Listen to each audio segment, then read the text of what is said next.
God, thank you for this day. Thank you for the opportunity to once again come together to do the business of the city of Shreveport, to help us to remember how important the work we do here is for all the city's residents, help us to decide every issue that comes before us well, and God, be with the voters tomorrow as they select our new leaders for the next 4 years, and give them the wisdom to choose well.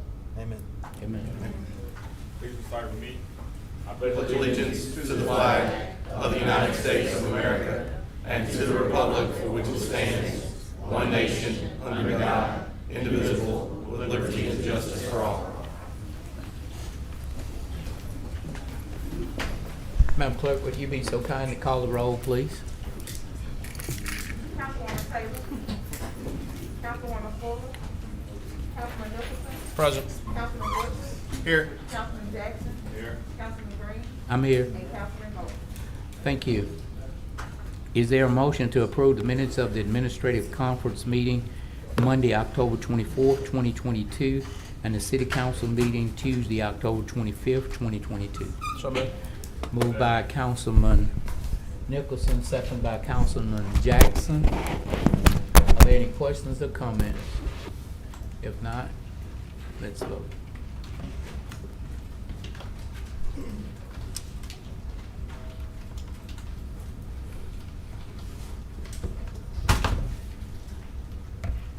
And that passes. Thank you.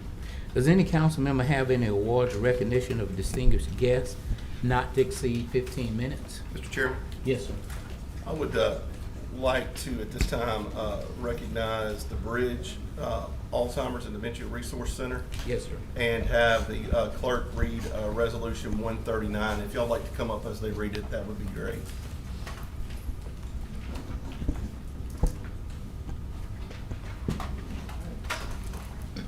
A resolution to recognize November 2022 as Alzheimer's Month in the city of Shreveport and to recognize the Bridge Alzheimer's and Dementia Resource Center. Whereas the Bridge Alzheimer's and Dementia Resource Center is a nonprofit 501c3 organization located in Shreveport, Louisiana, and is registered and in good standing with the Secretary of State's office. Whereas the mission of the Bridge Alzheimer's and Dementia Resource Center is to provide resources, education, and support services for those affected by Alzheimer's and other related dementias, including their family members and caregivers.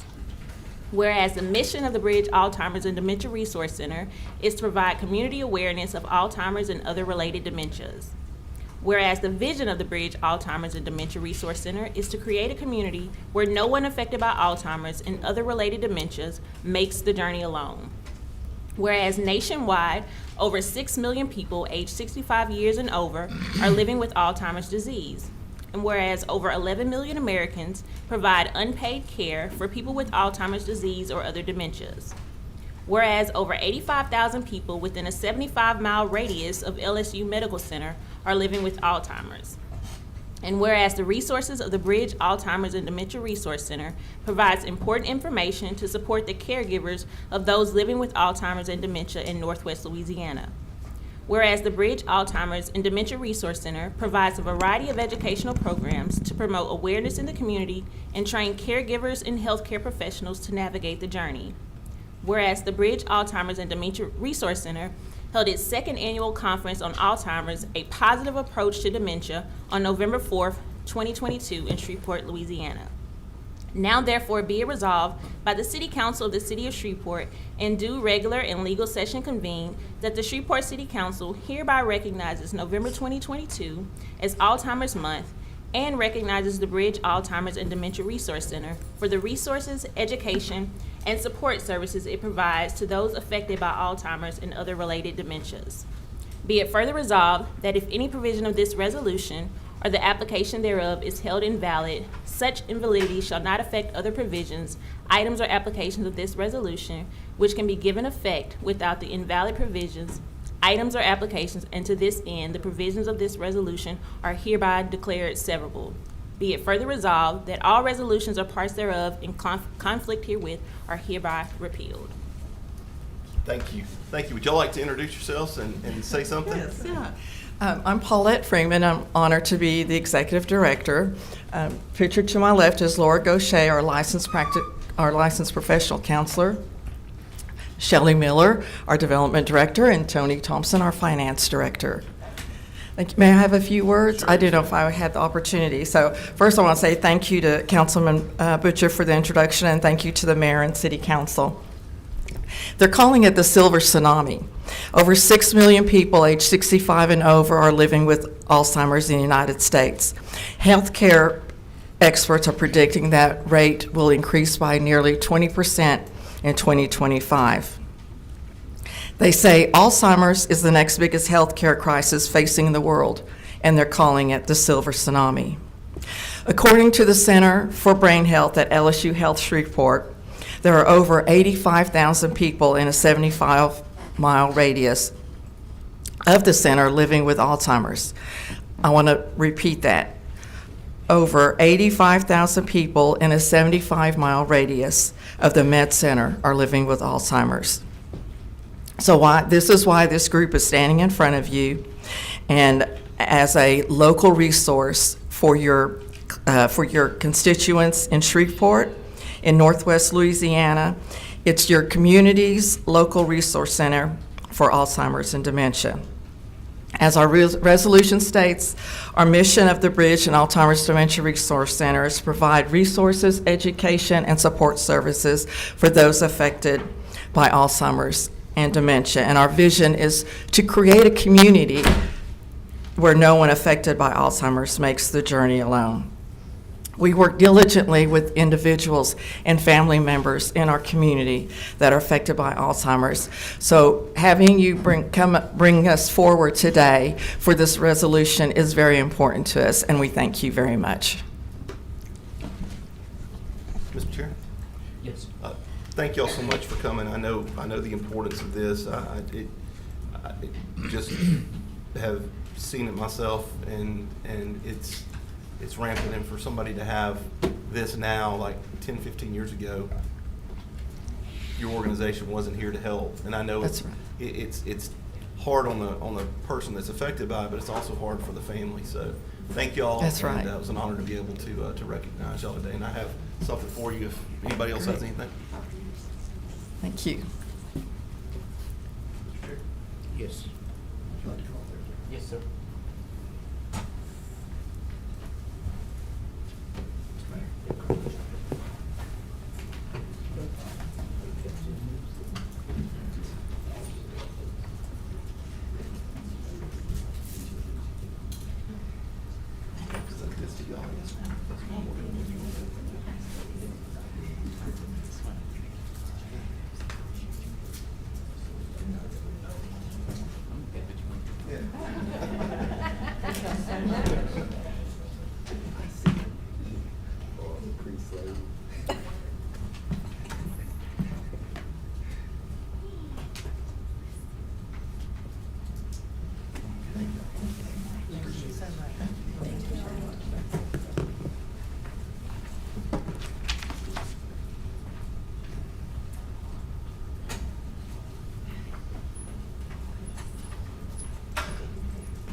Councilwoman Tate. Madam Deputy Clerk, would you ask IT if they would queue up Ms. Jenkins' pictures?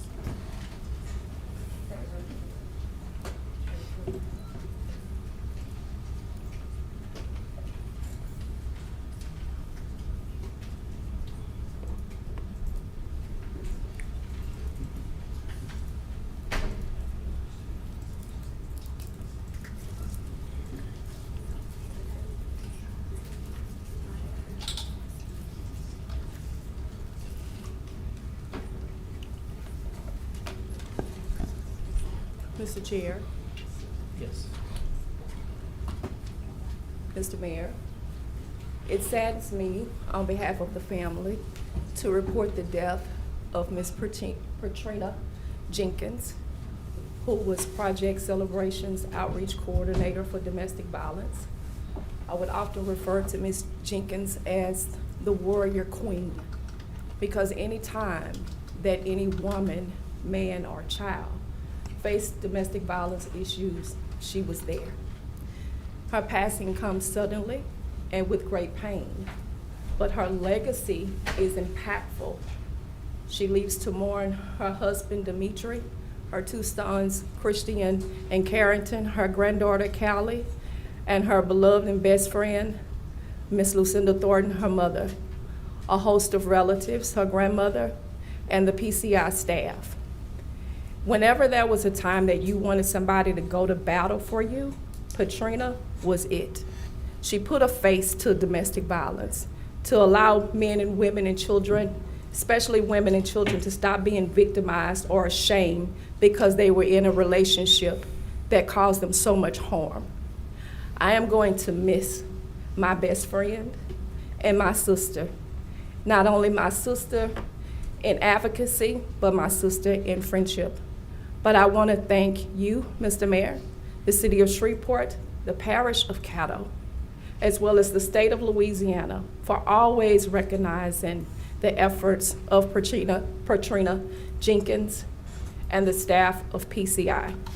I want to tell you that this is extremely painful because we have truly lost a warrior queen in the area of domestic violence, and I will ask that you would stand with me for a moment of silence.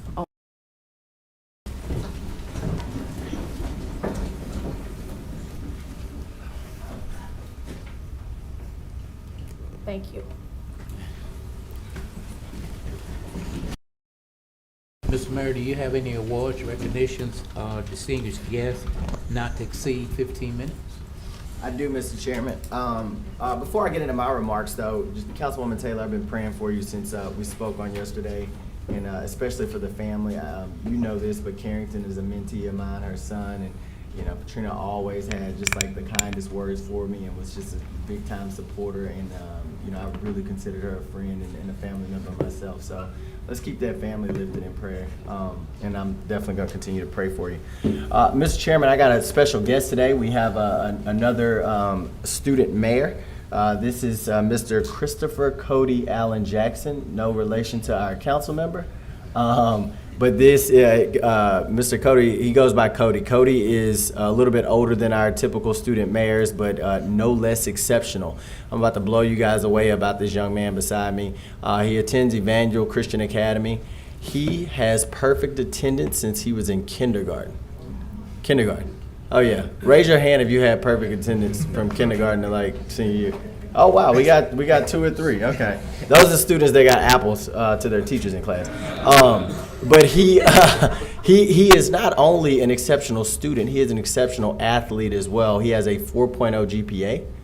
So you go to school every day, I guess you pick up on some things. 4.0 GPA, but he's also a superstar football and baseball player, and he'll be attending, he's already committed to the University of Louisiana Lafayette to play football and baseball, and he'll be playing in the All-American game in 2023, the Baseball Factory All-American game in 2023, and he is already a part of the LHSAA's All-Academic Football team. So can we give him a round of applause?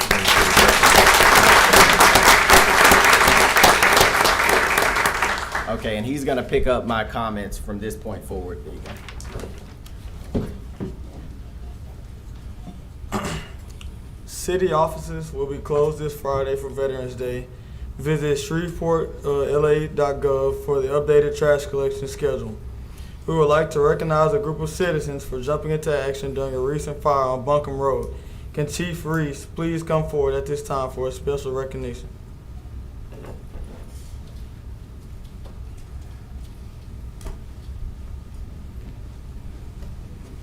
Good afternoon, Council and Mayor, Chief Whitehorn. Going to bring down Mr. Chad Lowry, Seth Losey, and Mr. Robert Anderton.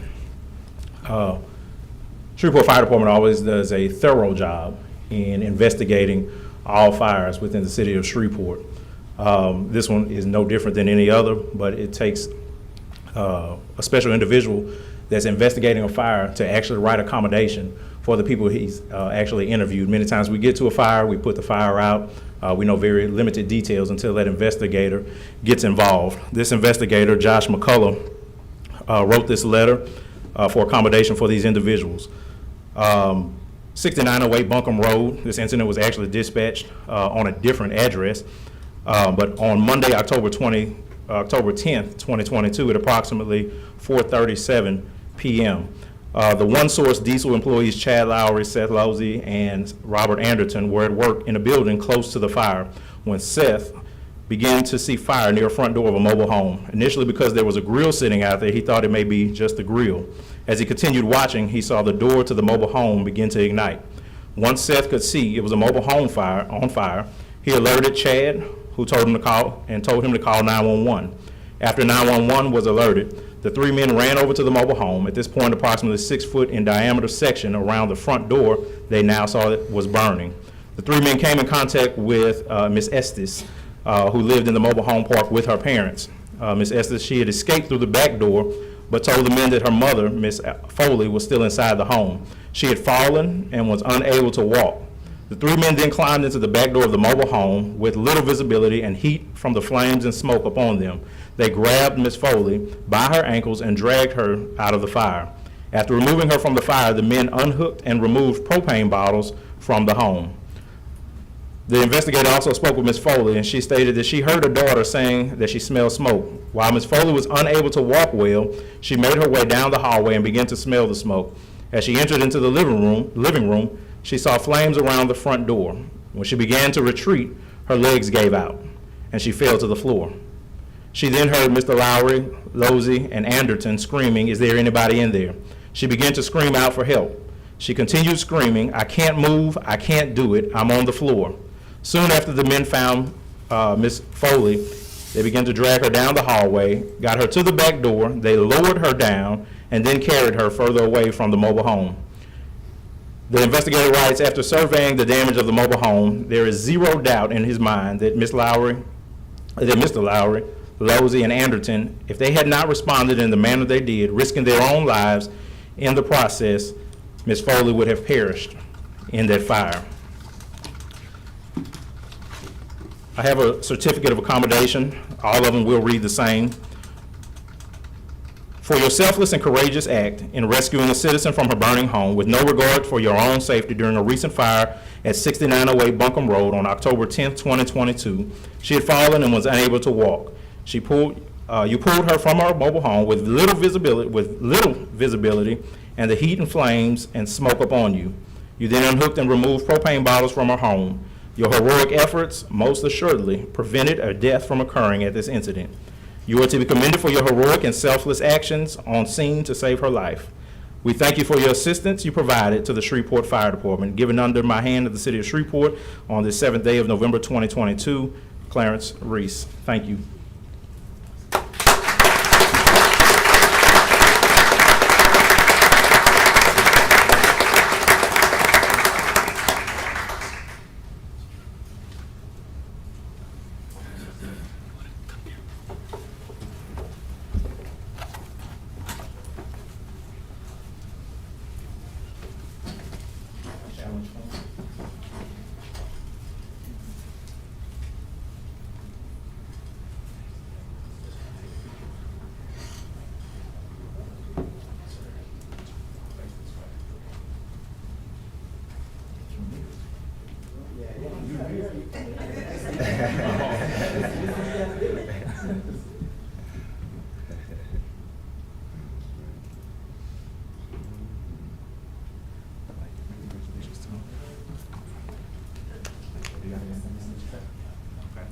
They have no remarks. They don't want to say anything.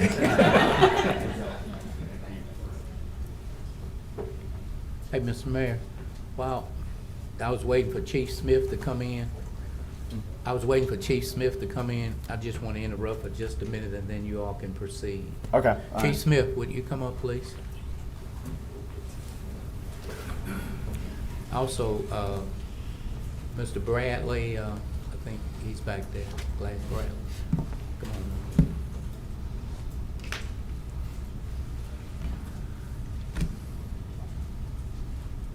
Thank y'all. About 2 weeks ago, I believe it was, there was an incident that happened in Queensboro with a lady who had a situation, and you all were called to the scene. You all can tell the rest of the people who all were called to the scene.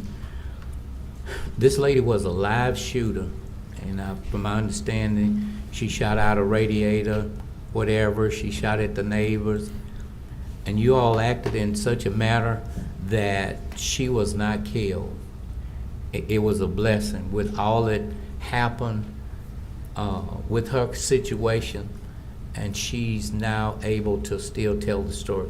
Would you all just enlighten us on what happened? Because I just thought it was a courageous act from all of you, and I just wanted to say thank you. Thank you. It was quite a lengthy engagement. And we were called to an active shooter somewhat situation where the lady obviously was having some mental distress, but she was armed not only with one but several weapons, and had before fired shots at the neighbor. So we responded, and the lady had barricaded herself inside the residence. So obviously, we went into a high priority mode. The SRT team was called to the scene. Hostage negotiators were called to the scene. We had to corridor off the area for everyone's safety. Contact was made with her for just a little while by negotiators, but she, in the state of mind that she was in, continued to barricade herself, and at some point or another, she began to fire at officers. We had called for the aid of an armored vehicle, so several responded. The Bossier City Police Department, which has several, and also the U.S. Marshal's Office bought their armored vehicle. And because of those armored vehicles, I must say, that saved the day. If it weren't for those, because both got struck by gunfire from her. The one from the U.S. Marshal's Office sustained damage due to gunshots being fired, and so did the one from the city of Bossier City, that we quite often call on these agencies for help, because we all share resources, and they have resources in terms of armored vehicles that we don't have. I did talk with the chief of police at Bossier afterward to let him know that the city of Shreveport would be willing to cover whatever damages that was done to their vehicles, and he declined, said we'll take care of it. And the U.S. Marshal's Office the same way. There was at least, I believe, 8 or 9 or so shots that was fired from her at officers, some of which struck these vehicles. And because of this, our officers were able to use the utmost restraint and not exchange gunfire with this lady. And in the very end, we were able to use that armored vehicle in a secure manner to administer gas inside the house, and we were ultimately able to take her into custody and get her to a medical institution, for some help, and no one was injured. And I am so proud of the men and women of the Shreveport Police Department, and also the agencies that came in to help us, that we were able to resolve this situation, make it safe, make the neighborhood back safe, and to get this lady the mental help that she needs. But that is contribute to our constant training and being ready and prepared to respond to situations like this, and have the appropriate equipment to protect us, to protect the public, and do what we can to make the situation as safe as we possibly can. So thank all of you who came out in support that day. That means a lot. to the community and to us. Thank you, Chief. I just wanted to, it was in Councilman Bowman's district, but I was on the scene, Councilwoman Taylor was on the scene, and I just wanted to commend you all for doing a great job. You had the opportunity to see these specialty vehicles Yes. at work, and I can tell you countless times throughout the years that having the appropriate equipment means the world's of difference between life and death, and the decisions that you make to neutralize a situation and make it back safe. I have to, Mr. Chair, give Yes. kudos to our crisis response team in Yes. there. That speaks to why mental health training is so important within our police department. With those particular negotiators on the scene, that situation could have gone a whole lot worse. But that level of training and response that they had, Mr. Mayor, is critical to anything that we do. I'm grateful for our partnering agencies and that those armored tanks were out there. And just trying to calm the crowd that was outside of there was a challenge within itself, but you all did a remarkable job in going in and making sure no one was injured. Thank you. The mental health training, the readiness that all SPD officers are receiving over the course of time is really beginning to pay off in big benefits in terms of recognizing when there's a crisis situation, and if it's beyond what you feel confident in attempting to address, back off, time is at your side, summon others who have more specialized training in that area. So, thank you. I agree. So it's important that our data agreements get signed so we can make sure that we have what we need, because it's just when this situation would occur again, that we have all things intact. All right, thank Again, you. thank you, Chief. Yes, sir. Yes, sir. Mr. Chairman, will you just come down with me so we can take a picture with Mayor Cody? Yes, sir. And also, can his very, very proud aunt join us in this picture? Oh, and I'm sorry, I didn't even know y'all were here. Well, parents, the family, everybody's invited up. Mr. Chair. Mr. Mayor, not you, the other mayor. I normally wear a bow tie, but since I knew you was coming, I didn't wear my bow tie today. I wanted you to get all the shine.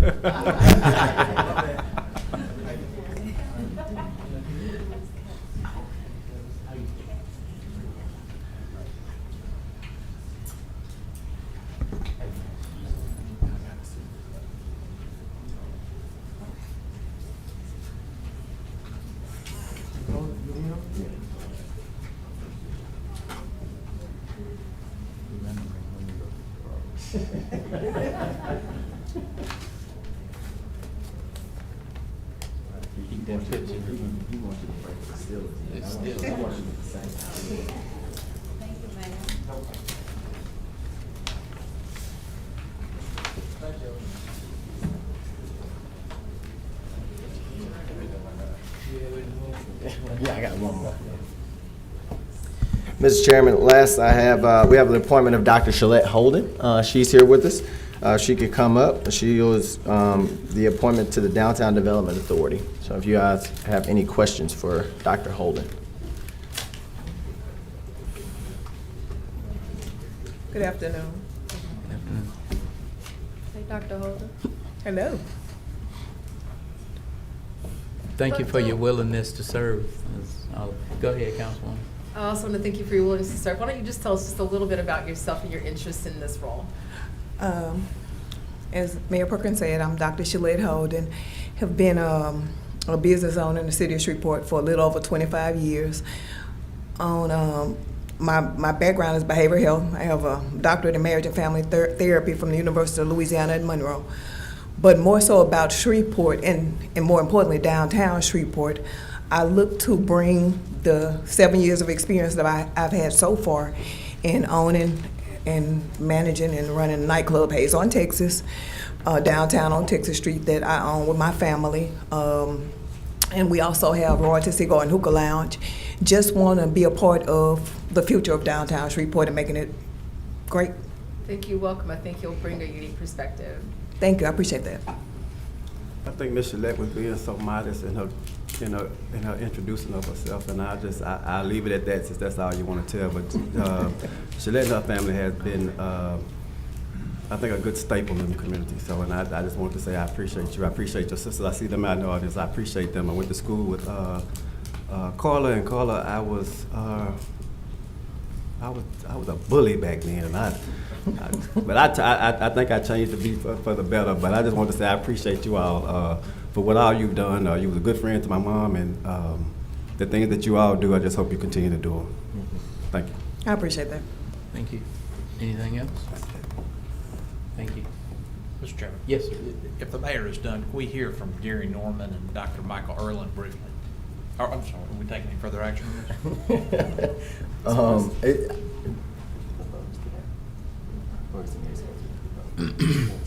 Okay. No, just if you don't have any other questions, the vote for her appointment will be on the agenda. So if you're good. That's a good sign when they want to see somebody else. Yeah. I'll take it. Thank you, Dr. Holden. I appreciate you and everything that you do for downtown Shreveport and Shreveport in general, you and your family. So Thank you, and we appreciate you too as well, Mayor. no problem. Thank you. Okay, what was that, Council? You want to hear it? Oh, okay. Yes, I just didn't get to it during our time. Mr. Good Norman afternoon. and Dr. Erlin, thank you for being here. As I've told you, Mr. Norman, on the phone, I've had a number of inquiries about the school zone cameras that we've put up recently. I will say first that I was supportive of that move, of installing cameras in the school zones to catch speeders, and I continue to think that's a good idea. We were presented with data that showed people were going through school zones at more than 20 miles over the speed limit, which of course puts children and others in jeopardy. So this is a positive step from my perspective. I do want to make sure, though, that all the signals around school zones are working, and that if they're not, we have a plan to rectify that promptly, because I don't want people to get tickets when the lights aren't functioning as they should. So if you could just shed some light on that, I appreciate it. Yes, sir. And I'll let Michael talk to the specifics of it, but we understand that they need to be on and flashing. These are mechanical type timers, and when we have power outages or other things that happen, that can get them off of schedule. But we'll do our very best to try to stay on top of keeping them running. But I'll let Michael talk a little bit about that. Councilman, most of this equipment is 30 years old. I mean, it predates most of us working for the city. And it is old, it does have problems. When we get calls, we have people on call to go out and respond all the time, 24/7. The one that I'm aware of recently was over on Fairfield, and we got a call last Wednesday that it wasn't operating right. And we had somebody out there that morning.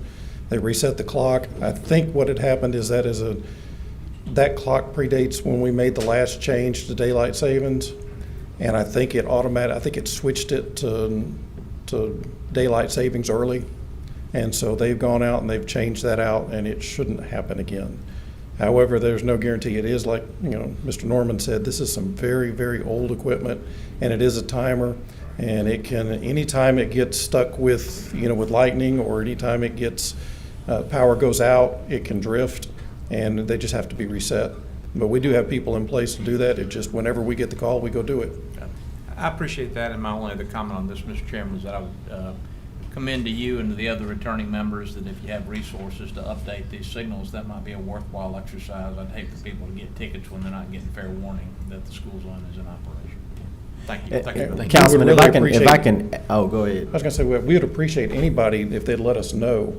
I mean, if you see something that's not working, please let us know, because we do have people that are on call 24/7 to get to this stuff. And if we don't know, we don't know. So, if you think something's off, just please let us know, and we'll get somebody out there quick. Absolutely. Only thing I was going to add, the city attorney will be working with any citizens that were ticketed without proper warning to make sure that that's not on, they're not going to be charged. So we'll have to make sure that we're talking there. Oh, yeah. But without proper warning, not just wiping it away. And one thing I do want to add about this, we've reviewed the statistics, and there has been a 95% decline in speeders in our school zones. This year, people don't realize that we have, I believe we hit 30. We're either 29 or 30 vehicle homicides this year, vehicle fatalities. Chief? Yes, pretty much, I think it's 26, 27. Okay, so 27, but we had one just this weekend. And the last thing that we want is somebody coming through a school zone going 20 miles an hour, and one of those vehicle and pedestrian accidents is one of our children. So I ask everybody to be patient, slow down a bit, but we'll make sure that proper notice is there, and we'll rectify those traffic tickets. I'll just follow the mayor's comment. This is really a great example of using technology at a zero net cost to the city to solve what was a very significant problem. So we got this implemented without asking the taxpayers to pay anything for it, and it's literally going to save lives in the long run. So, Mr. Mayor, I appreciate your leadership on this. Thank you.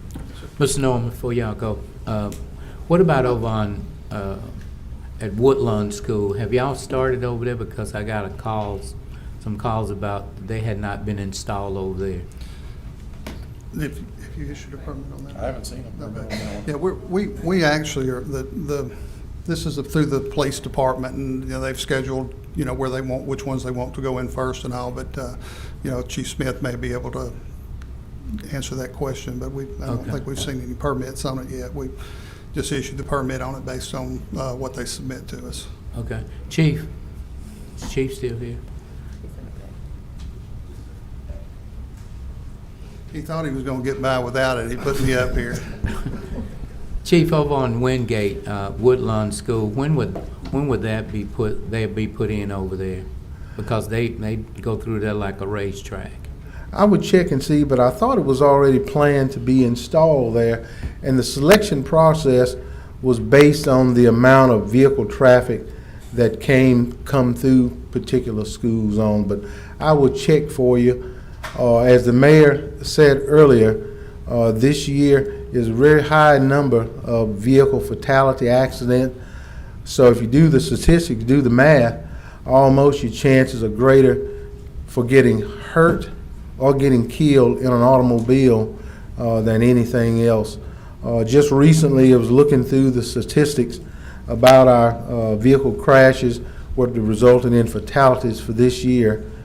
And out of the 26, 27, I'm not sure exactly the number based on this past weekend, 11 or 12, it was nearly half was vehicle versus pedestrian. And I don't ever remember the statistics being that high with pedestrians getting killed in automobile accidents. But I can say none of them involved children this year. They're all pretty much been adults. Yes. So we're working, diligently with the Highway Safety Commission and others to reduce vehicle-related crashes and injuries. And the introduction to electronic speed control is having an awesome positive effect on reducing injuries within the school zone and all over town, to be frankly honest. Yes, sir. Well, let me know when that's getting ready to go in so I can let my constituents over on Wingate know, and at Woodlawn School. Thank you, Awesome. Chief. Definitely Thank you. will. Yes, sir. Thank you. Mr. Mayor, you have anything else? That concludes my Madam remarks. Clerk, would there be any legislation added today? There is none. Thank you. Today, we will hear public comments on non-agenda items and agenda items, and Vice Chair Bowman will control the time and the list.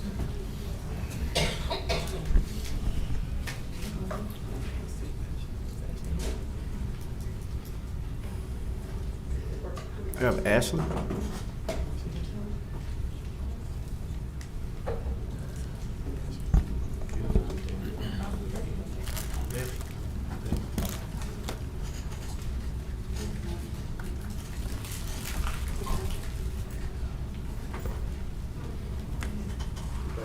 Good afternoon. Before I start my comments, I would like to say to the young lady on the screen, family, R.I.P. She will surely will be missed for domestic violence. And we too shall stand together, men and women, against domestic violence, because I too was one, and I did survive it, and I did never go back. So, Ms. Tafter, from me to the family, they have my condolences. The reason why I approached to come is because of how things are going, of the homeless things is going, and how people are being treated, how they're being neglected, and how things are going behind closed doors, which is non-professional. And I'm not holding up any time, I'm not just coming just to be saying what I say, but the thing is, it's a lot of abandoned buildings. Why is it anything is done about all the abandoned buildings that's here? Because they can be used into something to the ones that really does, to the ones that's out there. Instead of just something that sit there and rot and be molded and be just run down. Because how could and how is the homeless shelters sitting up there helping anybody when you have to pay them and also give them 85% of your food stamps? And they have a nonprofit organization, private funding, government funding. But they have their picks and chooses on who they want to help. And the things that y'all donate, we get other things that take them home and throw it away and use it for points. And they also have their picks and chooses. So right is wrong is wrong, and all this driving fast up and down the highway, racing, illegally turning, racing down Clyde fans, putting their lives in danger, it don't make any sense. Because it's just not just the people who are driving the vehicles' lives that they're just looking out for. You have elders, women, children, and citizens that's out there day and night, which some of them have a heart to stop and some of them don't, and they fly right through the light. So, I mean, what could be done about that? I'm just asking. I can only do so much. I'm only one person. Thank you. Thank you, Ashley. We'll get you some answers. Your time has expired. Yes, sir. I'm finna see Pastor Green. Yes, ma'am. Thank you so much. You are. All right. Robin Snyder, I believe.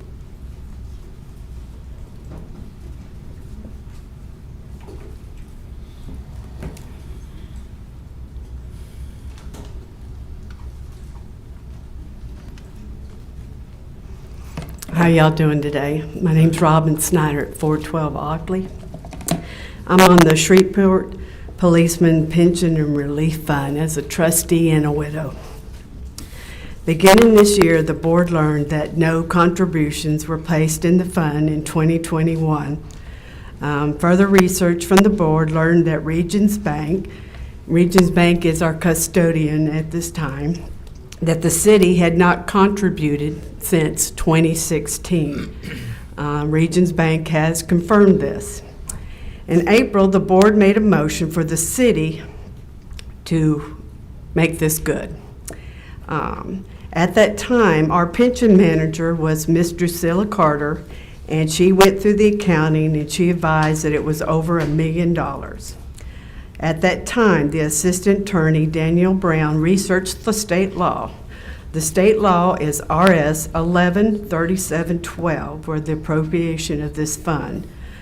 We contacted Milliman, our actuary, who also confirmed that these contributions have not been made. So I'm asking that this council and this mayor do what is appropriate, and that is to make an amendment to this budget to abide by this state law and amend this budget and add these funds back to this fund.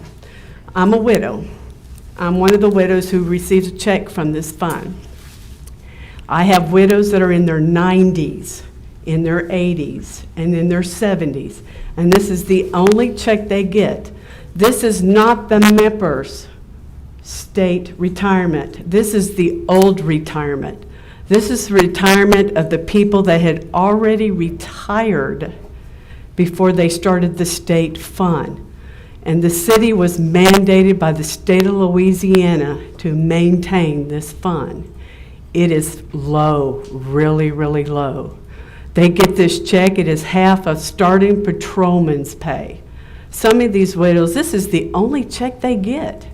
It's just enough to cover their Medicare, and their city insurance is secondary. That's it. When this hit the news media, I had these widows calling me on the phone. Am I still going to get my check? This is the only check they get. Their husbands have been dead 40 years. This is the only check they get. So I'm asking this board, I don't care who made the mistake. It doesn't matter to me, Mayor. I don't care. That's history. That's over with. I just need the amendment in the budget. So I need this council to abide by state law. Any questions? Mr. Chairman. Yes, sir. Ms. Snyder, first, thank you for being here today, and of course, we appreciate so much your late husband's service to the city and the service of all the husbands of the widows that this pension fund supports.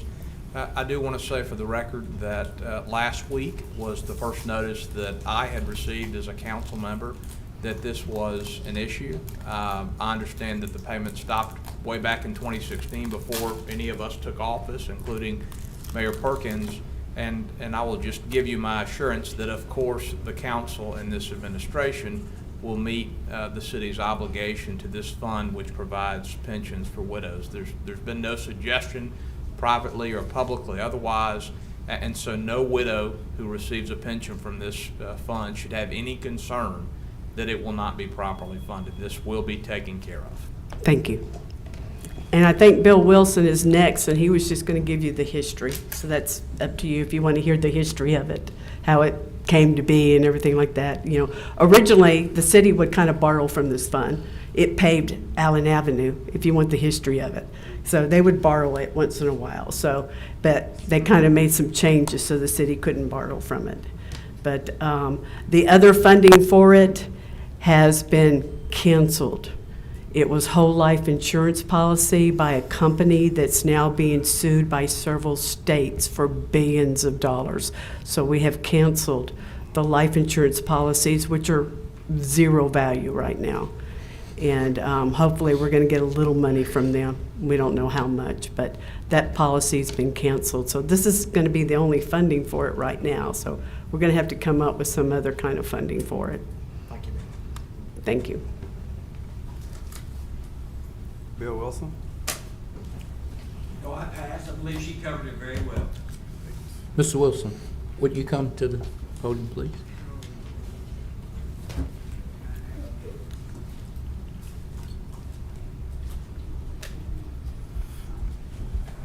Yes, Mr. Green. Thank you for being here. My first question would be, how long have you been on this particular board? Over 35 years. 35 years. So this stopped in 2016, from my understanding. Were you there then? Oh, yeah, if I've been here 35 years, yeah, since 2016, yes. So what caused it to stop in 2016? Well, I'm glad you asked, because the city wants to know why. The department started, I'll give you a little history real quick, before I was born. In the 45s and 50s, the fund started. And then in 77, we started the fund, a pension fund, because that time they were amending the laws where the trustees were being elected. Then in 83, we had a merger. The city wanted to get out of the pension system, so they merged with the state, and that's the Municipal Police Employees Retirement System. So during that time, this law was in effect, but to pay for that merger, that administration took out and had a sales tax for a bond issue. So for 30 years, we borrowed money and paid off that bond issue and paid off the state for that loan. Somewhere when because it started in 83. Well, if you add 83 and 30 years, that's 2013. And then I think Bo Williams, the mayor, extended it 3 years. So it was totally paid off in 2016. So somewhere in 2016, the prior administration thought they'd paid it off. It got confused with the state system and the local, and then we weren't receiving, the financial plans from the prior administration, and it hadn't been, no money was being put in there except for our Transamerican insurance policies. So, did you know about that? It wasn't until this year when we learned from another news report that there was millions missing. So we contacted Regions Bank and said, can you give us how many contributions have been put in there this year? And they said 0.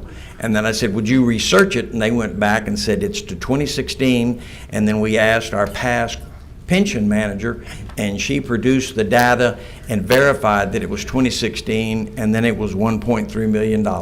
So in y'all meetings, do you all have reports as to financial reports as to what's in the pension fund and that kind of thing? Do y'all ever have any meetings about? Yes, matter of fact, we have quarterly meetings. Okay, so in your quarterly meeting, right? This has never been brought up? No, not until this year. Though you have to understand, the previous administration with that pension manager, he would bring a one-page sheet, said, here's your quarterly amount, and here's what compared to last year. And when you say he, who is he? Oh, his name was Don Norris, and he has resigned. Okay. He was with Ollie Norris's administration. And I'm trying to understand this. So he would bring y'all one sheet of paper. Right. And say, okay, this is what we got. And then what would you all say? Oh, well, we accepted his information, and we're started from 1 million and up to 19 million. We thought it was okay because we didn't ever audit the city. We just, foolish us, assumed all the money was going there. So your board didn't know until the media found this out? Is this what you're saying? From her report, we didn't notice till this year, and it's taken us about from January until October to say, the money is missing, and then they wanted the city attorney to research and say, yes, this law is applicable, it's authorizing us to get the money. So we notified the city, and the city administration said, see the city council to get the money. So who brought the report to you all? Who brought the report? Yeah. Which one? The information that you all discovered that this was not happening.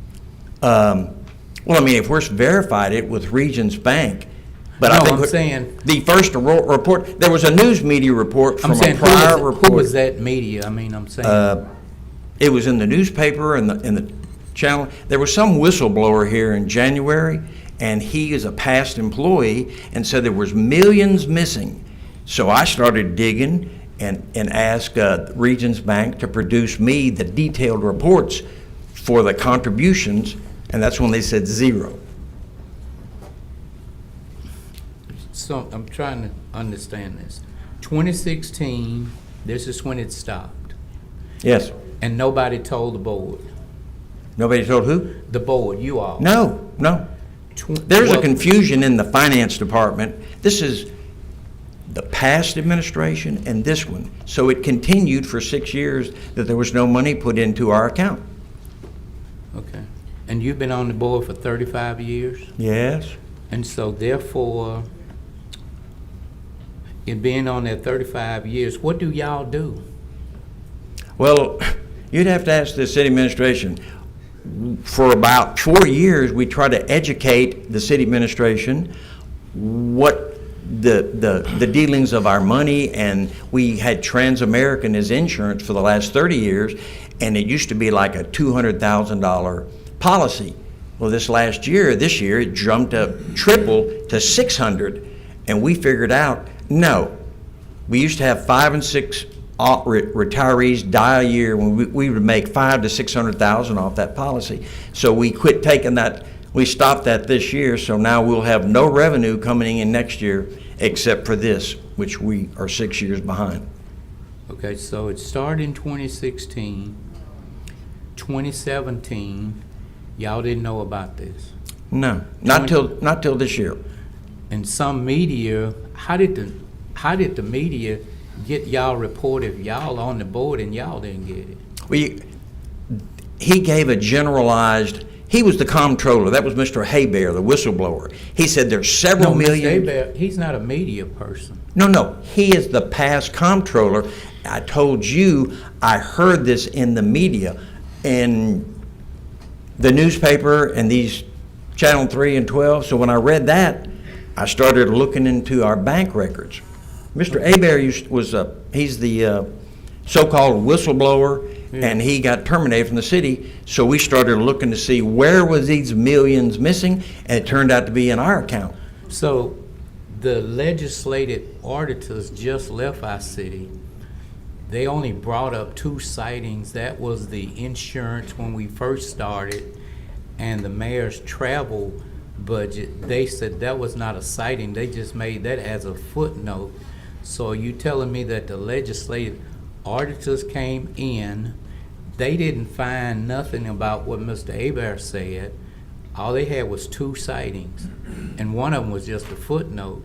So I can't wrap it around my brain how you all have a board, and y'all, how often do y'all meet? Quarterly. Y'all meet quarterly, and the board, to me, should be talking about the resources that you all have and taking care of the widows, as this lady has just come up here to say. Yeah, Ms. Snyder. Yeah. Ms. Snyder has come up here to say, it seems as though that you all are negligent somewhere, that y'all got this board, but this board is like non-operable. It's like it's No, not Mr. Green. operating. Excuse me, hold on. Okay, I thought you were finished. No, I'm not. I'll let you know when I'm finished. How in the world, somebody's talking, and if you keep talking, you're gonna get put out today. This Ms. Snyder has come up here, she's brought the report to us. We gotta figure this out around this horseshoe, as Councilman Nicholson has said. We cannot let these folk go without their check. So what we need today is some answers to understand the process as to how from 2016 up until 2022, we've been here just about 4 years, and we're just hearing about it. So it makes it look bad, like we 7 up here, and including the mayor, has been neglecting our duties and responsibilities when we have no idea about it. Yes, we're gonna get it fixed, but somebody, somewhere, these board members that's been on the board for years, I don't know what the schematics of your obligations are as to what y'all ought to be doing, but it's, to me, is not taking care of these widows. It's not taking care of their money. So something is wrong somewhere. The alligator's out of the pond or somewhere. I don't know where he's at, but from 2016 to 2022, and this is just happening, you get it from the media, something's wrong with that. But thank you for what you brought to the table, Mr. Wilson. Thank you for your kindness. Yes. Did you want me to No, answer sir. that about the Attorney General? No, I mean, sir. Alder, because No, I can't answer that. No, Thank sir, you. I'm good. Appreciate it. Yes, sir. Thank you. Mr. Scott Hughes? Mr. Chairman? Yes, sir. Just for the record, I was going to ask Ms. Danielle Brown to speak to the law. Go but ahead. it was Go ahead, referenced, Ms. Danielle if Brown. possible, if y'all think that's I'm necessary. sorry. Go ahead. Yes. The actual statute that's in question is Louisiana Revised Statute 113712, which I have a copy of, and I can just pass it down for the council members. Give me one, I'm sorry, I didn't think that. As Ms. Schneider did state, I was in attendance at one of the meetings, and I was asked about the status of this particular statute. And as of right now, this statute is what we would say as good law. It's still on the books. However, after reading it and kind of doing some research somewhat, I do have some concerns about it and what the obligations are on behalf of the city. And I'll just wait for everyone to get a copy before I start talking about it. If you look at the first paragraph of 3712, it talks about the transfer of property that and I'll just use basic terms, that the original pension plan had, and that those particular assets will be transferred over. But it's the second paragraph where the concern is regarding the percentages of municipal infractions, and there's a 20% of those fines, and then a 10% of the monies collected related to alcohol. That would be the ABO license and alcohol permits. And then there's a second part of that that says that the municipality is responsible for paying any deficits which occur in the operation fund for the preceding year. The way the statute is written is very confusing. I think someone already alluded to it. This came out in around 1958. This particular fund that we're talking about is a closed fund, meaning no one is contributing, as all of the members have retired and they have moved to the state fund. The only individuals who are being compensated from this fund, I believe, as Ms. Snyder said, are the widows.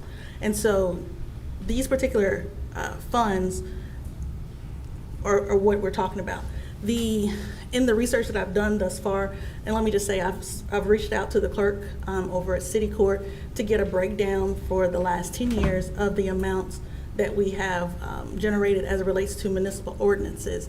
Now, that's not like the state laws that we prosecute over there, the misdemeanors. These are strictly municipal ordinances that the City Council has passed.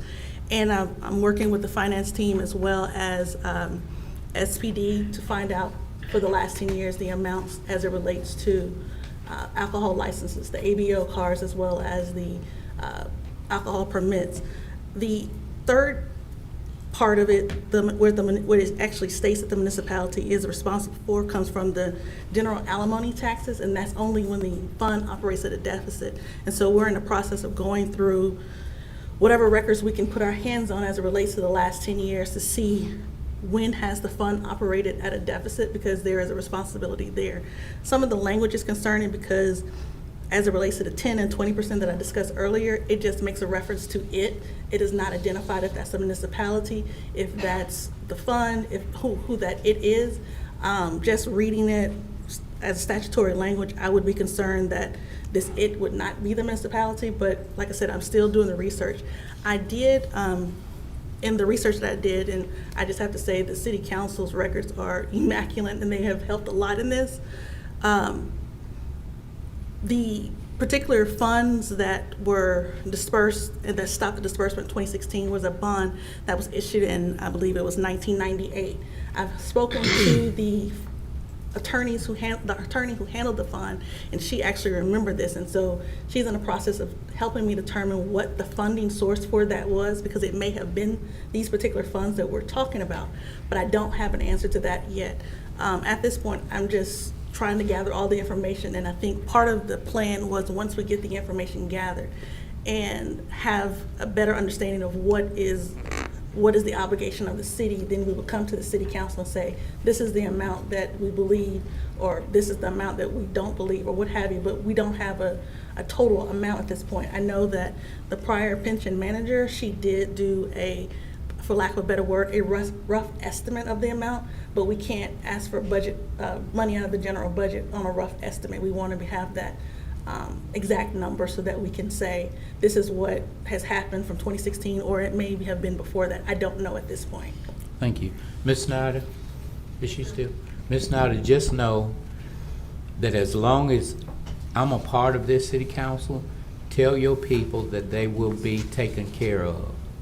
And just let her know that I'm back down here and for 4 more years, and we're gonna make sure that you all are taken care of. You have my word. Yes, ma'am. Mr. Chairman? Yes, sir. I started getting calls on this last week, and my concern was that, number one, if it was messed up, we need to figure out why it was messed up and how far back it goes. I think that a lot of the concern was that the communications between the administration and this board, from what I hear, that's only one-sided, was a little lacking, and I wish that we could communicate a little bit better with this board to let them know that we're digging into this.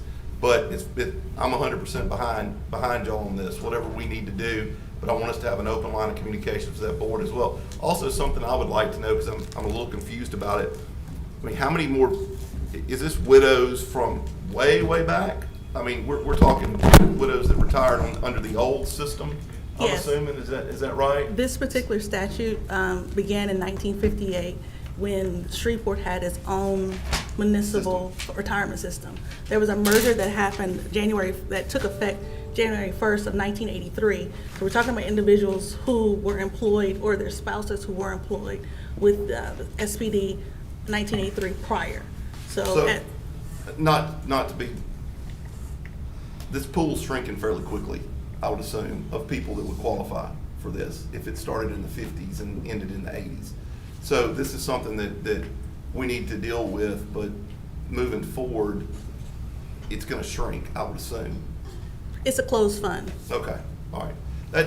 Just whatever we need to do, I'm with Councilman Green. We'll be here next term. Whatever we need to do to get this taken care of, or any other retirement system, just bring it to us, and we're 100% behind y'all in getting you what you've worked for. So, thank you. Mr. Chairman? Yes, sir. I just wanted to add, I serve on that board, and so does Mr. Brown. We have representation from the city attorney's office. And I'd also like to note that Ms. Snyder is a former SPD officer. She's not just a widow. She served our city well. And so we do communicate with the board members, and they knew that we were looking into this by the city attorney's office. We got similar situations with the firemen, the old firemen's pension system. So we're looking into all of it, but it's kind of hard to fix what you don't know.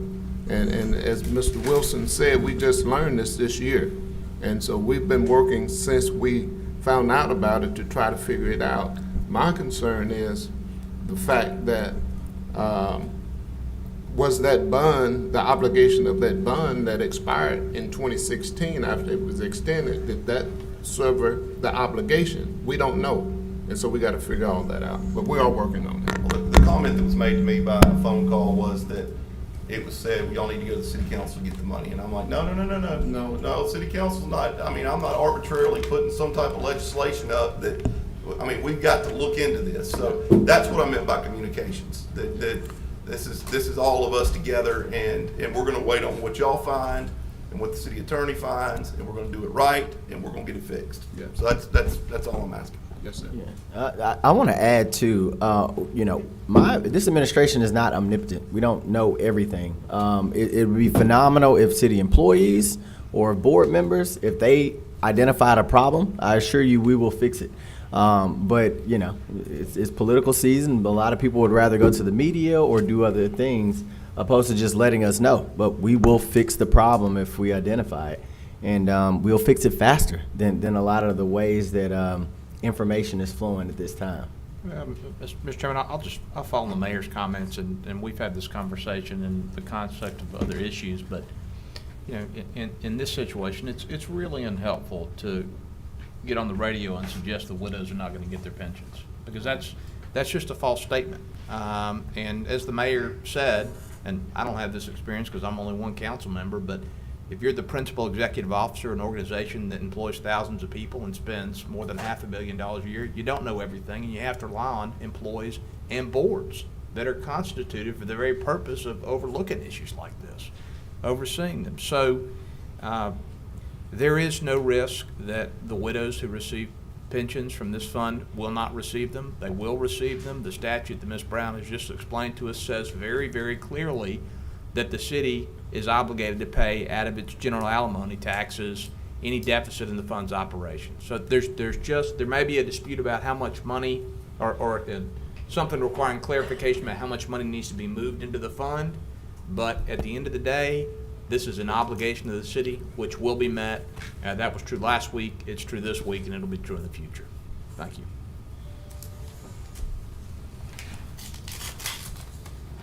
Scott Hughes.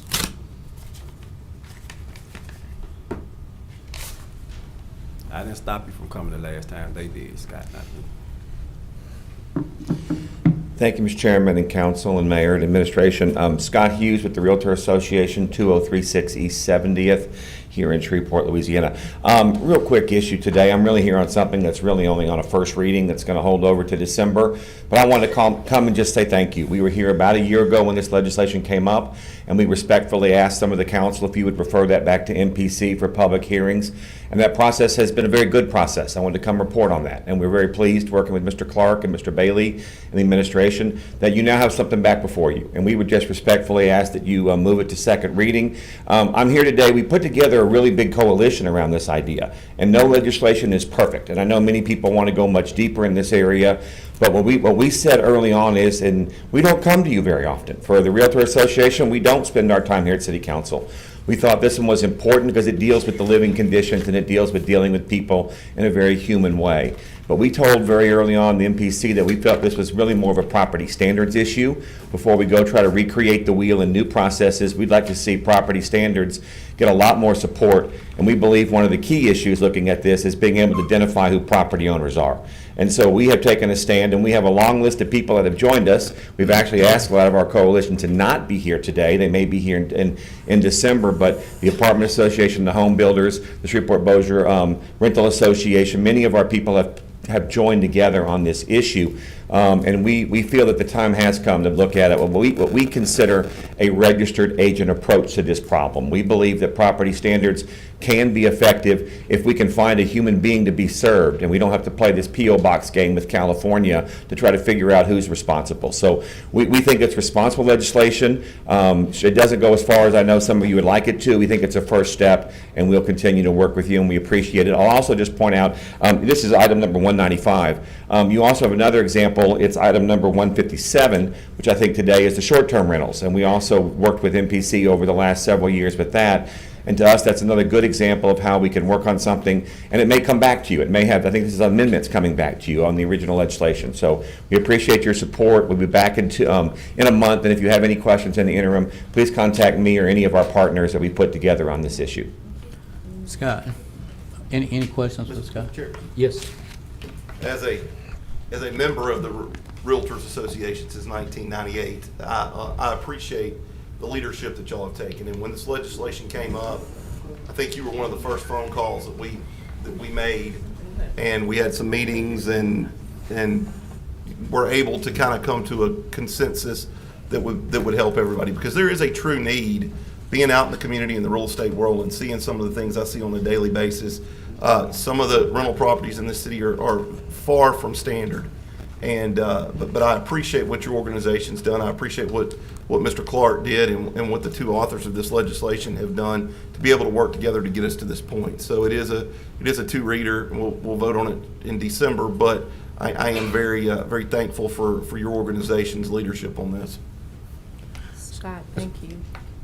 Thank you, Ms. Taylor. We've made your pledges to realtors. I do represent 1,600 dues-paying members like you, and Mr. Jackson's also a realtor. Good to see you, Dr. Jackson. And just our approach is we don't want to come in and post something. We'd rather work with you behind the scenes, and we appreciate that opportunity on this one. I'll just add my thanks, Mr. Hughes. This process has worked very well. I certainly understand that what Councilwoman Taylor and I caused to be presented initially was a bit further down the road than some of your members wanted to go, but we've collaborated behind the scenes and come up with a good first step. So thank you very much. Well, we appreciate it. It's a fine balance between keeping Shreveport business friendly and keeping investors who want to buy houses and provide affordable housing. But at the same time, I'll stand here and tell you we are not going to protect slumlords. We're happy to help you go after them. Amen. Scott, as being my lifetime friend, would you do me one favor? I took a picture last time with you, Reverend Green. So. Well, it goes further than that, Scott. Tomorrow when you're on TV, tomorrow night, would you just wave at me or whatever? I'd appreciate it. How I get to be on TV is a miracle, James. I'm happy to wave at you. Thank y'all so much. Man. Have a good day. Anita Davis.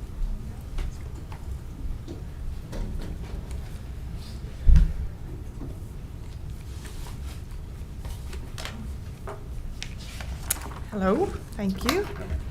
I'm here to talk in favor of the code text amendment to increase the number of STRs within a 500-foot radius. Looking at data and research, Shreveport's far behind in the allowable number of STRs compared to other cities. My husband and I already own a handful of long-term rental properties in Shreveport and Bossier. We have for the past 14 years, and they will remain long-term rentals. We purchased a multi-unit property in December with the specific intention of renovating and listing it as an STR. It had been our dream to own a multi-unit property. We're not big-time investors, and I say this because most of the time, the big investors will snatch these properties up fairly quickly. I'm sorry, I'm nervous. I know based on the purchase price and the needed repairs, we paid over market value. This is probably why we had the opportunity to purchase it. However, I'm not telling you this for sympathy for our risky investment. This amendment is not about me, it's about improving our city and our neighborhoods. Sadly, you can drive down the streets of many of the older neighborhoods and see unsightly, abandoned, dilapidated, boarded up houses. Many of these homes succumb to this condition for reasons like the one we purchased. For example, an older woman lived there. She had a mortgage, was unable to properly maintain the property. It was in extreme disrepair. She was removed from her home due to health and the unlivable condition of the home. It's put on the market for sale for the amount owed to the bank, and in addition to the extensive needed repairs, chances are high it would have then become city property via a tax lien and yet another dilapidated, vacant, squatter-occupied property. Sadly, the Highland area is on the decline. It's discouraging, and I hope to have a hand in preventing this from happening. I believe allowing more short-term rentals in a specified circumference would enable others like myself to purchase these homes with the means of recouping expenses of the purchase price and extensive repairs. With long-term renting, recouping these expenses would take many years. It would not be attractive for investing, which is where we're at now. In addition, approving the increase of STRs within the 500-foot radius will improve the appearance and safety of our historic neighborhoods, draw visitors, attract patronage for local small businesses, improve our local economy while providing our city earned tax revenue. Thank you. This is Bree Banks.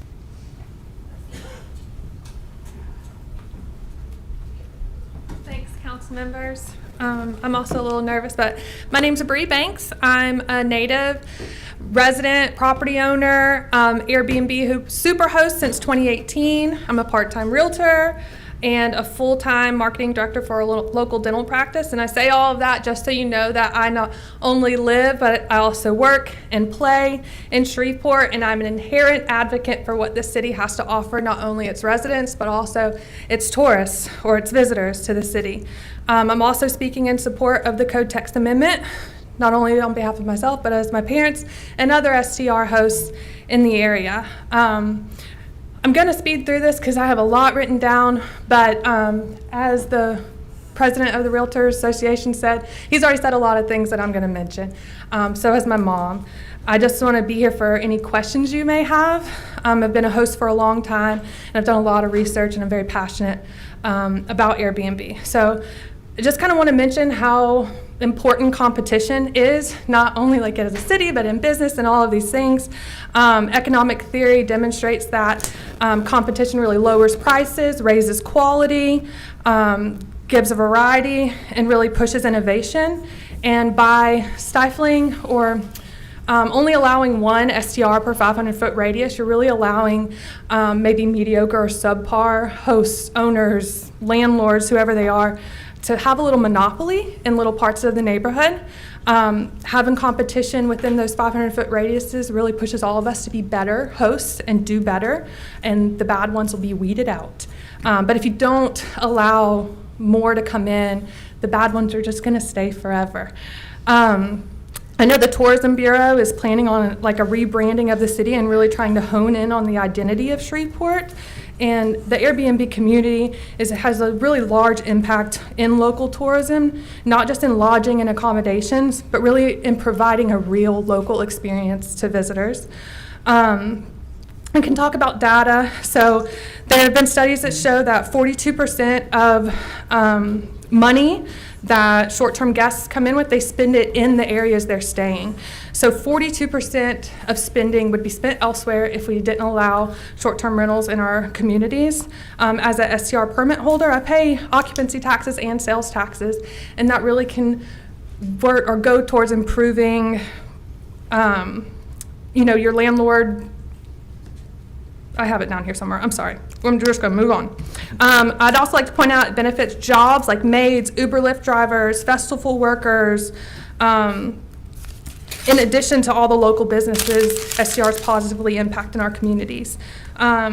We're lagging behind. I sent y'all data about like Hot Springs, such a smaller city, but really similar in demographics as far as median income, median age, all these things. It's in close proximity, has a strong tourism industry. They have a population of like 39,000 and have over 600 short-term rental permits in their city. We have a population of 190,000 and have less than 110 permits. Oh, time? Well, do y'all have any questions for me? Because I have tons of information for you guys. I'd like to extend you another 30 seconds, minute. I have a couple paragraphs, cool.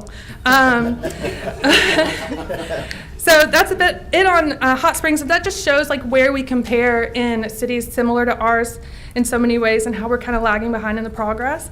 I really think it's important to remember and understand that STR hosts like myself who are owner-occupied, we're citizens of the communities we live in, and our success is determined by the ratings of our homes, but not just our homes, also the ratings of our communities that those properties are in. I can address reservations and concerns that we've heard from neighbors and things I'm sure you may have about noise and parties and parking and safety.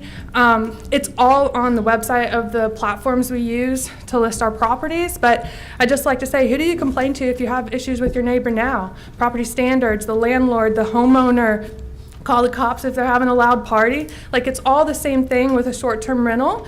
In addition, the platform has a lot of support and neighborhood support. Neighbors can file complaints online through the Airbnb website. There are neighborhood standards pertaining to noise, parking, and litter. Further, the MPC inspects for adequate parking before approving any permits. Short-term rentals are way more closely monitored and maintained in comparison to long-term rentals. I heard from the gentleman from the Realtors Association and my mom. Y'all understand there's an issue with property standards. You know it. With short-term rentals, that takes away that problem. They're so much more closely maintained and monitored, like I said, because we're based on ratings. And as a host, I have my own rules and regulations to impose fees if people don't follow those rules and regulations and standards. And Airbnb removes people from the platform if they don't follow the rules, like indefinitely. This is where I talked about residential rental inspection program you have, possibly imposing fees and inspections on landlords. And I'm guessing it's due to slumlords and properties that don't meet standard of living. In firsthand experience, I bought a duplex. It was a hoarding situation. They had a bucket in place of a sink drain, rotten floors, rotten windows, and hoarding inside and out. Bought the duplex. I live in one side, short-term rent the other. It's really the only way I was able to buy a home. And my neighbors love me for it. I cleaned everything up, all of the maintenance and the improvements. It just made my community and my block so much better. We can talk about safety. There's background checks. They check sanctioned watch lists, terrorist watch lists. And I would just like to say, y'all know I live in Highland. I don't have to spread it out for you, but I get sex offender notifications in the mail very regularly. The first month I lived there, a federal agent was at my front door requesting footage because a gun had been pulled on the mailman across the street. So I would just like to say that if safety is an issue, I feel safer with the guests in my home, sometimes more than my neighbors. I'll close. I just want to thank you for your time and consideration. I really strongly support a vote to approve these code text amendments to help improve our communities by supporting industry competition, local tourism, neighborhood safety, and property improvements. Again, I'm happy to answer any questions. You covered a lot. Cool. Thank you. And thank you for your passion about it. too. Yeah. That's refreshing. You're very welcome. Mr. Chairman, just real quick. Yes, sir. I think that we all on the council want to be business friendly, and this is a growing niche, and I tend to agree with you to a certain extent that in most cases, these short-term rentals may even be being taken care of better than the long-term rentals. Anyway, I think that this is a good balance of what we were trying to do and what the MPC was trying to do, so I support it. I think it's probably, I think there's a few tweaks we may need to make between, but anyway, I appreciate your passion and thank you for coming and speaking to us. Marvin, Muhammad?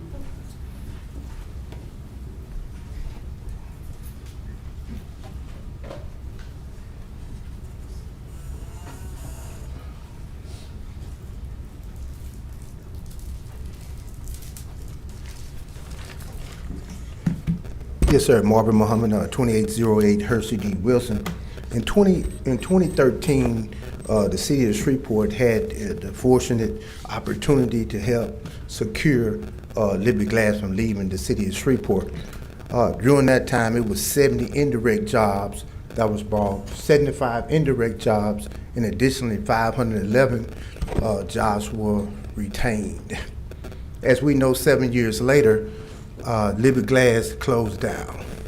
Well, the city of Shreveport was accused of dropping the ball, but in truth, the Liberty Glass facility was under control of Caddo Parish. In fact, the Industrial Development Board, of which I sit on, actually was the carrier of that deal.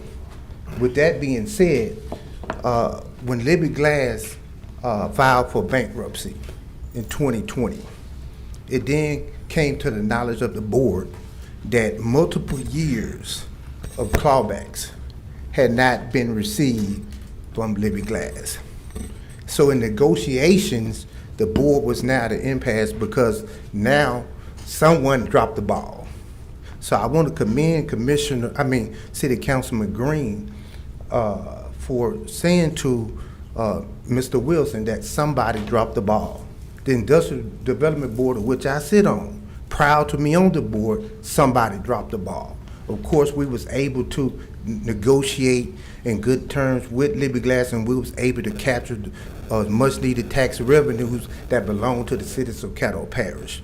Last week, I heard a very deplorable interview on Kia Radio, and the tone that Mr. Wilson had today wasn't the tone that he had on Kia. He said, and I quote, that this administration had no vision. Think about that. Today I heard that a retirement system that was primarily funded by a 30-year general obligation bond expired. That's what I heard. On Friday or Thursday in that interview, he said he alluded to the fact that that this administration was stealing from its employers. That's what he said, straight up, just like that. Today, he backed up like a crawfish running from a 10-foot fishing pole. We have to stop this type of politics in Shreveport. It just doesn't do any good. But with that being said, let's say it wasn't some antiquated retirement system. And as I close, Mr. Chair, let's say, for instance, that true enough that the city of Shreveport made a decision, its financial risk department made a decision to withdraw those funds, keep those dollars in the city coffin. I'm extending your time. Question, I'm giving you a minute. thank you. The question is there a risk and management actuary justification for doing so? And the simple response is yes. When you look at it from a micro position, I have a 401. My wife was laid off her job. Those dollars now are not coming into my household. So what I do, I go to the HR department and tell them I want to stop making contributions to my retirement on my 401, which then will bring more money back into my household. Well, the same thing with the city of Shreveport. The city of Shreveport during 2016 up to now began to have less and less collectible tax revenue. So it would have been a brilliant decision, not saying that's what happened, but that would have been a brilliant decision, whoever was in that department, to withhold those funds if, in fact, that fund had a surplus. That's the bottom line, and we have to be speaking this way. But when we speak into an environment where people do not understand this, we're able to spit this vitriol in the political system. I thank you for your time.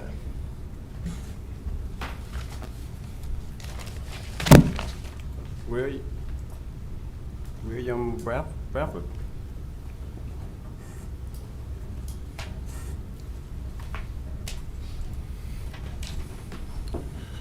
Good afternoon, William Bradford, Blanchard Walker, O'Quinn and Roberts, 333 Texas Street, Suite 700, Shreveport, Louisiana, 71101. I'm coming to speak in favor of item 195 on the agenda.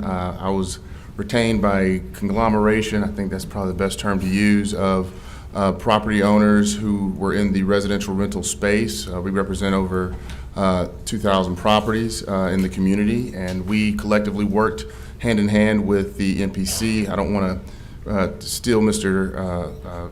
Hughes' thunder or repeat anything that he said, but I do want to commend and thank the MPC for working with us. I want to thank the council for giving direction, especially Council Lady Taylor and Councilman Nicholson on this, the words from Councilwoman Fuller, and especially the administration for allowing all these agencies to work hand in hand with us. We do appreciate the MPC for taking the approach that this is a registration form of legislation that will allow them to work hand in hand with property standards under Chapter 38. And again, we give our full support from the entities in which I represent. And I won't use my full 3 minutes, but I do want to say if some of you are rotating off term limited, thank you for your service to the community, and those that may return, thank you again for your continued service to the city of Shreveport. So thank you very much. William, any questions? Yes. Tell your mom and dad I said hello. I'll tell them, they ask about you all the time. All right, tell them I said hello. I will. Thank you, sir. All right. Mark Canella.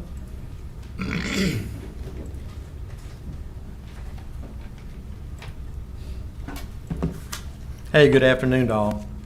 My name is Mark Canella. I'm a lifelong resident of Shreveport. I'm at 2514 Williamson Way. I'm also a retired Shreveport firefighter. I serve on the elected board of the Shreveport Fire Pension and Relief Fund. 5 retired firefighters serve on that board. And so the story, one of the reasons I'm coming today is to kind of put on record a little bit of the testimony. I was aware that the police was going to come and talk today, so we're going to get on record also. We have a somewhat parallel story to what they are, and I have a prepared statement. Maybe it'll provide some insight. We as a board desire to be proactive in our actions. We are in a notable political season, and we're in the midst of budgetary work, as is the City Council. We want to go on record to the City Council and City Administration about some issues that we've been attempting to work through. We are informing the Council on near future budgetary items so all will have a sense of awareness. We are presently lacking a dedicated income stream to support the members and surviving spouses of the Fire Pension and Relief Fund. All of us involved have been waiting on an actuary report that we were told could have been available in August, but we're still waiting on that. And this report will be instrumental in providing some clarity to the amount needed to continue to fund this system. Several state statutes dictate these needed moves. These state laws have been in existence for decades. Some of them, my first one original was probably about 1938, coming forward, revised many times. Presently, the position of pension manager is unfilled. The city administration has been unable to maintain any longevity in this position for several years. Our analysis is there's insufficient staffing to support that role, and we've been somewhat encouraged that some increased staffing may be available, so we're encouraged by that. Our board also, though, through our work, has found out that there's a general lack of knowledge of state law that applies directly to the Shreveport Fireman's Pension and Relief Fund. We were receiving funding from the general fund historically, and of course, like the police, some life insurance policies for every member, but those soon will no longer be in effect. We desire to create a sense of urgency with a timeline applied to this issue. At present, we as a board feel that all the measures needed have been in a low priority. We need that to change. As a final statement, all the issues I spoke of are reinforced by state laws and city ordinances that have been in existence for decades. Ultimately, it is the responsibility of the city of Shreveport to properly fund this system as dictated by law. This Fireman's Pension and Relief Fund Board is firmly committed to bring about a legal and acceptable resolution to this funding issue. We're dedicated to performing our fiduciary responsibility to our members, and we'll continue to work through this issue. Now, from the statements that I've just listened to when the police were in their testimony, I'm very encouraged by the inquiries and the statements. And so I thank you for the consideration. And I was going to throw one thing in there also. Yeah, we're talking about this system is a closed system, all right? It's been closed since January 1st of 1980. So we're representing people that have been hired prior to January 1, 1980, and all their surviving spouses. Right now, because of recent deaths, so I'm going to give you some numbers here. We have just under 220 members that are in this system. And we have under 60 widows that are on that system. So that's my statement. I appreciate your consideration and look forward to working through this and getting it taken care of. Thank you for your comments. Thank you. Thank you, Chief. You weren't on in 1980, were you? I was on January 16th, 1978 is when I came on the fire department. I'm one of the youngest members in this system that we're representing, so. Thank you. Some of us age better than others, Councilman. Yeah, that's what I'm saying. Thank you. We have the following executive appointment to be considered today. Downtown Development Authority, Dr. Shalette Holden. So moved. Moved by Councilman Bowman. Second. Second by Councilman Nicholson. Are there any questions or comments? If not, let's vote.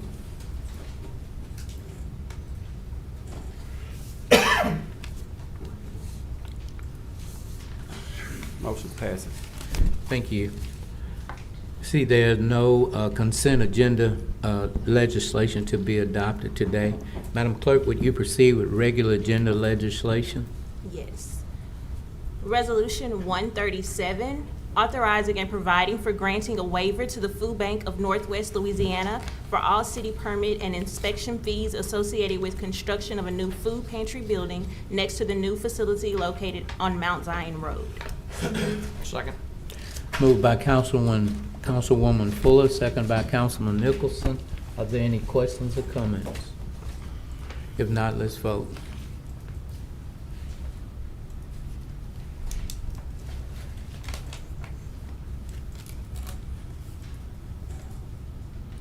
Motion passes.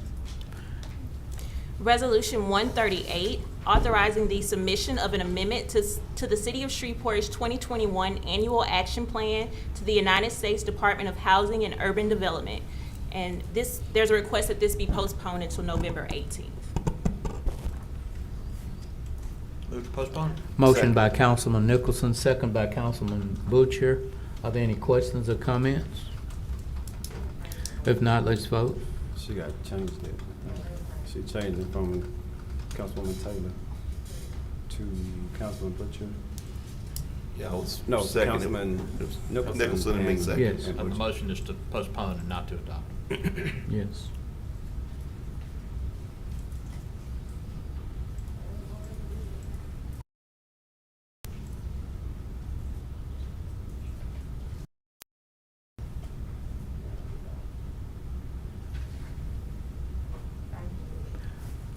Motion on the floor is to postpone.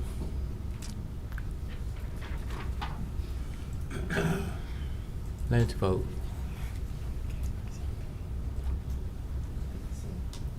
Motion passes with 7.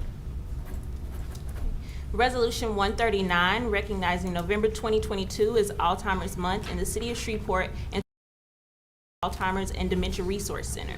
So moved. Motion by Councilman Butcher, second by Councilwoman Taylor. Are there any questions or comments?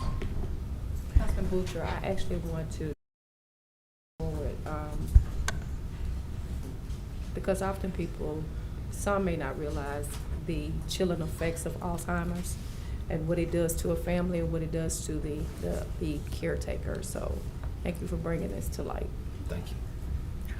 Nothing else, let's vote.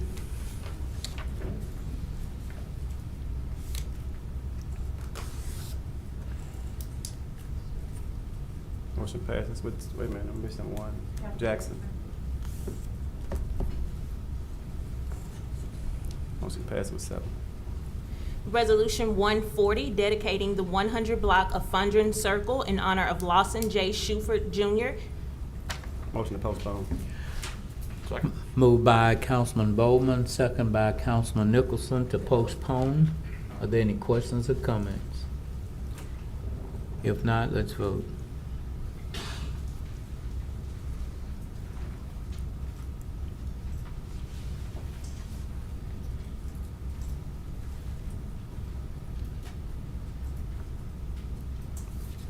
Motion passes with 7. Madam Clerk, will you proceed with introduction of resolutions not to be adopted prior to November 13, 2022? Yes. Resolution 141, authorizing a request to be made to the Louisiana Department of Natural Resources, Louisiana State Mineral and Energy Board to seek public bids for an oil, gas, and mineral lease involving the property located in the vicinity of District D and described herein, and to execute the lease for certain mineral interests owned by the city of Shreveport, and to authorize the mayor to execute any and all documents related to the intent of this resolution. Resolution 142, authorizing the execution of a retainer agreement with Attorney Joey Greenwald relative to certain matters concerning notices of water and sewerage disconnection, and to otherwise provide with respect thereto. Resolution 143, authorizing the execution of a retainer agreement with Richard M. John, APLC. Resolution 144, authorizing the execution of a cooperative endeavor agreement with Allendale Lakeside Ledbetter Heights Partnership.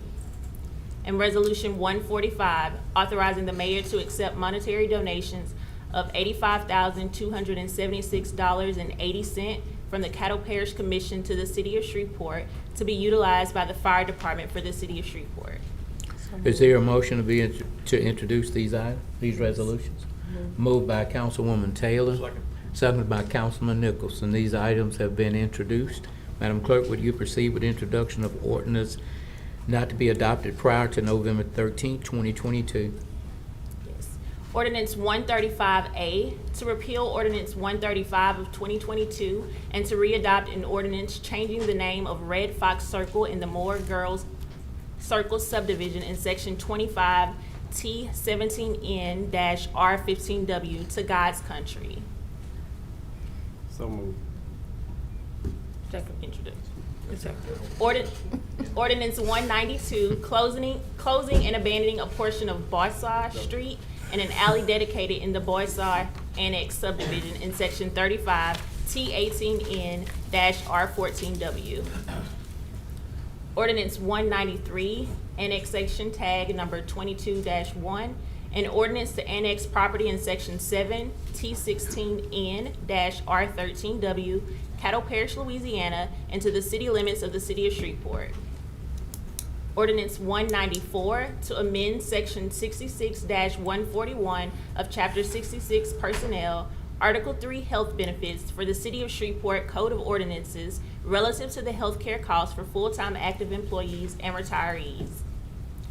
Ordinance 195, to amend various articles and sections in the city of Shreveport, Louisiana Unified Development Code for the purpose of creating a residential rental property registration program with all its provisions included therein. And Ordinance 196, zoning case number 22-175C, an ordinance to amend the official zoning map of the City of Shreveport Unified Development Code by rezoning property located north on the north side of Greenwood Road, approximately 600 feet west of Curtis Lane, Shreveport, Caddo Parish, Louisiana, I-1 Light Industrial Zoning District to C3 General Commercial Zoning District. Is there a motion to introduce these ordinances? Moved by Councilman Bowman, second by Councilman Nicholson. Are there any questions or comments on any of these items? Mr. Chairman, Yes, sir. on ordinance 193, the annexation, is somebody from the city here that could talk about that? Would it be Mr. Statlander? Or?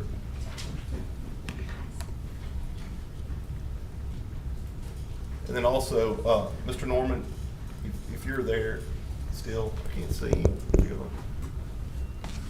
So is this the extension of the DSLD development at Lucian Field? Yes, it is. That's not in my district now, but it's gonna be in my district. Oh. And I've had no communications with anybody about it except for a couple of people that have called me, and it backs up to Ellerby Road Estates and some of the other areas of my district. My biggest concern with this right now, and we've got 2 weeks, and I'm glad Councilman Jackson's back in here. We've got 2 weeks to discuss this. We had a traffic study done at the intersection of Wallace Lake Road and Wallace Lake Road and Flournoy Lucas last year that showed it needed a red light. And before I can approve or vote for any annexation of anything else, we're gonna have to do some traffic control there because it's horrible.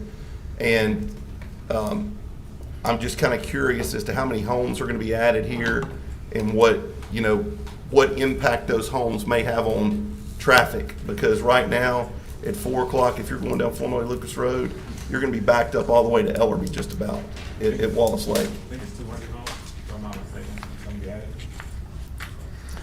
I don't have a home count on there yet, but I will get that for you, okay? Well, if you could get with Gary and Dr. Erling, and let's talk about what the impact will be.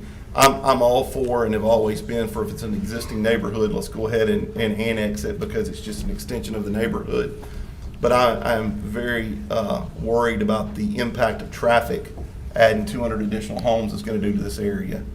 And, I know that it's not in my district now, but like I said, it's going to be in my district, and I'm sure the phone calls are going to be, especially the people in Ellerby Road Estates, because I was doing an appraisal on Ferry Creek, and I could hear them working on the neighborhood. I mean, like it was in the backyard. So, and this was Thursday. So if y'all would kind of get together on that before I can make a decision on it, I want to know what we're going to do to remedy that traffic issue. All right, sure will. Thank you.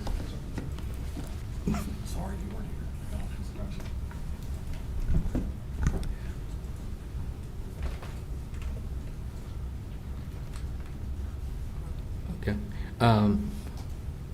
Madam Clerk, would you proceed with ordinance on second reading and final passage? Of course, there will only be one item in this particular section that can be adopted, and that is 157. That's great. Ordinance 109 to amend various articles and sections in the City of Shreveport, Louisiana Unified Development Code for the purpose of updating and revising the regulations for political signs, and this has previously been postponed until December 13th. All right. Ordinance 157 to amend various articles and sections in the City of Shreveport, Louisiana Unified Development Code for the purpose of adding special exception use approval standards for short-term rental properties. Move to postpone. Second. It was moved by Councilman Nicholson, second by Councilman Butcher and Taylor. Are there any questions or comments? Briefly, Mr. Chairman, for the benefit of those who spoke in favor of this legislation, I do anticipate that the council will ultimately approve this, but there's some additional work that needs to be done on it, and that's the purpose of the postponement. Yes, sir. Are there any other questions or comments?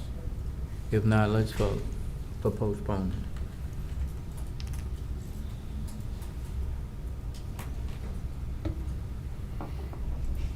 Jackson. Motion passed with that. Ordinance 178, amending the 2022 capital improvements budget. Ordinance 179, amending the City of Shreveport, Louisiana 2022 capital projects fund budget. Ordinance 180, amending the City of Shreveport, Louisiana 2022 capital projects fund budget. Ordinance 181, amending the City of Shreveport, Louisiana 2022 Capital Projects Fund budget. Ordinance 182, amending the City of Shreveport, Louisiana 2022 General Fund budget. Ordinance 183, amending the 2022 Golf Enterprise Fund budget. Ordinance 184, amending the 2022 General Fund budget. Ordinance 185, amending the 2022 General Fund budget. Ordinance 186, amending the 2022 General Fund budget. Ordinance 187, amending the 2022 General Fund budget. Ordinance 188, amending the City of Shreveport, Louisiana 2022 Riverfront Development Special Revenue Fund budget, appropriating the funds authorized herein. Ordinance 189, amending ordinance number 70 of 2022, which amends the City of Shreveport, Louisiana 2022 Retained Risk Fund budget. I hear a motion to postpone these items. Moved by Councilman Bowman, second by Councilman Nicholson. Are there any questions or comments on any of these items? If not, let's vote.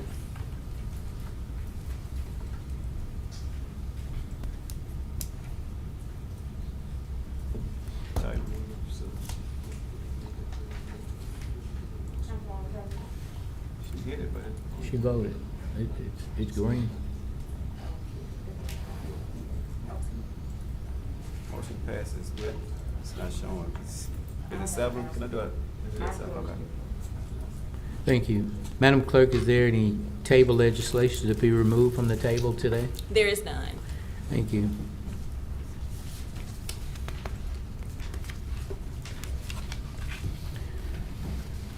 We have no property standards or MPC, ZBA, or ABO appeals to consider today. Are there any appeals, Madam Clerk? There are none. Thank you. Are there any reports from officers, boards, and committees? Madam Clerk, is there a clerk's report? There is no clerk's report. Thank you. Mr. Mayor, do you have any additional communications at this time? I don't, Mr. Chairman. Any council member have any additional communications at this time? Chief, it's the Whitehorn.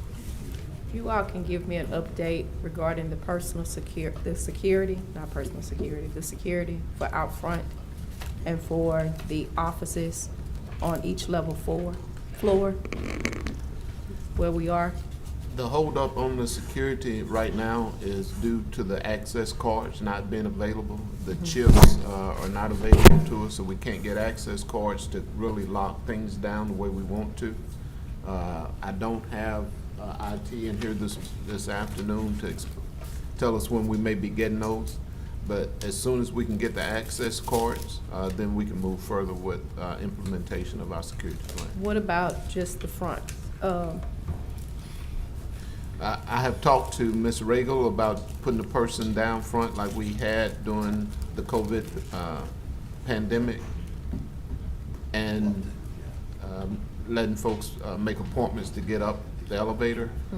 We have not moved forward with that either at this point, because once we let folks up, the floors are not secure, and you can still go, once you get on the elevator, you can push another button on the next floor and go to a different location. So we were just trying to make sure we had a good lockdown process prior to implementing. Well, I know that they can still move around. My concern is that if they come and they sign in and they're supposed to go to a designated floor and they don't go to that floor, at least we know who's in the building, or if it's a name that we recognize that in some way could cause some level of trouble, at least we have that until everything else falls into place. Yes, ma'am. It's a real concern of mine. Yes, ma'am. So are you asking to move forward with the front portion? Yes. Yes, ma'am. Thank you. Any other council member have any other additional communications? Our executive session scheduled for today has been canceled.